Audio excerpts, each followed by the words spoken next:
BNP আসলে তো ক্ষতি হবে আর আমলি সরকার থাকতে গেলে দেশের উন্নত করছে, হ্যাঁ সবে করছে, গ্রাম অঞ্চলে যেটা আছে রাস্তাঘাট পাকা করছে, অনেক কিছু করছে, উন্নত করছে। যে রাস্তায় গাড়ি চলছিল না, রিক্সা গেছিলো না, সেই রাস্তা পাকা করে দিয়েছে।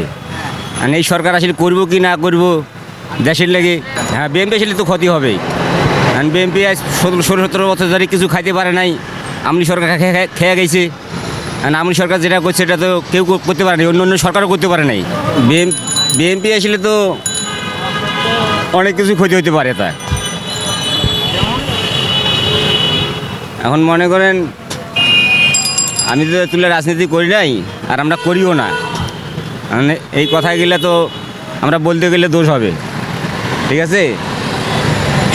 অন্য সরকারের চেয়ে আমলি সরকারটা ভালো ছিল আমার মতে গতি, অন্য সরকারের চেয়ে, ঠিক আছে। বাকিটা আর কিছু বলতে পারবো না আমি।